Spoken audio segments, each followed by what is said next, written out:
سلام عزیزای دلم، امروز اومدم بهتون خریدایی که از دیجیکالا داشتم بهتون معرفی کنم. اول از این خوشبو کننده شروع میکنیم. این خوشبو کننده دهان کاراییش خوبه ولی موندگاریش خیلی زیاد نیستش. حجمش هم که از اول که نگاه میکنید، یعنی در نگاه اول حجمشو که میبینید فکر میکنید که خیلی خوبه، زیاده، میمونه براتون، ولی 3-4 بار که استفاده میکنید سریع کم میشه و احتمالاً خیلی زود تمام بشه. حجمش 30 میل. اینو حالا نظری ندارم دربارش، ولی در کل انتخاب خوبیه برای وقتایی که حالا میخواید توی جمعی باشید یا یه غذایی خوردید نمیخواید بوشو کسی حس کنه، میتونید ازش استفاده کنید.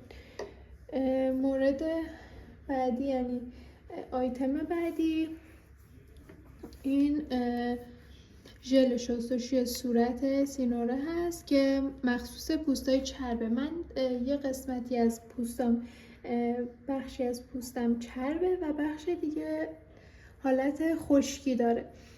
قسمت پره های بینیم حالت چربه و پیشونیم هم همینطور، ولی صورتم یعنی گونه هام و اینا حالت خشکی داره، ولی این برای پوست من اوکی بود، یعنی تا الان که ازش استفاده کردم جواب بوده.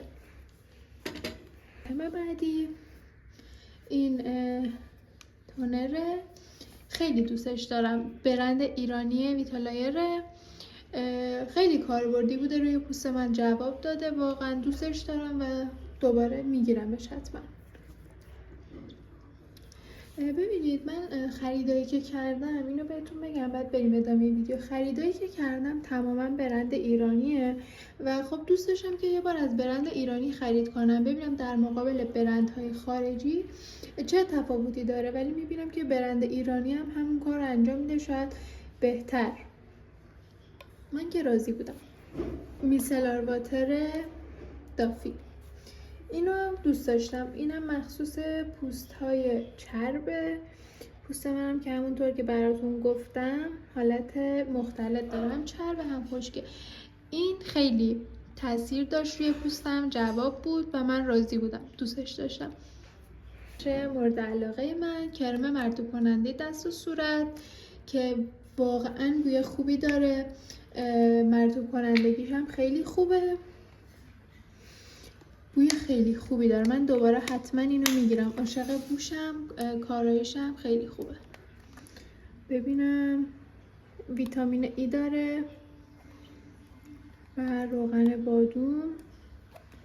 ببینم از حجمش 75 میله حجمش. گرفتم این دوتایی که اینجا میبینید، یعنی با این خریدم نگرفتم، ولی این بوگیر کفشه. من اینو از داروخونه گرفتم، هزینه خیلی زیادی هم نداشت، فکر میکنم که 20,000 تومان یا 30,000 تومان، شاید نمیدونم، احتمالاً 80 تومان بوده باشه، باز دقیق یادم نیستش، ولی شما برید داروخونه میتونید بگیرید. این خیلی کاربردی، بوی خوبی هم داره. میرسیم به این بخش که من این آیتم رو خیلی دوست نداشتم به 2 دلیل. که دلیل اولش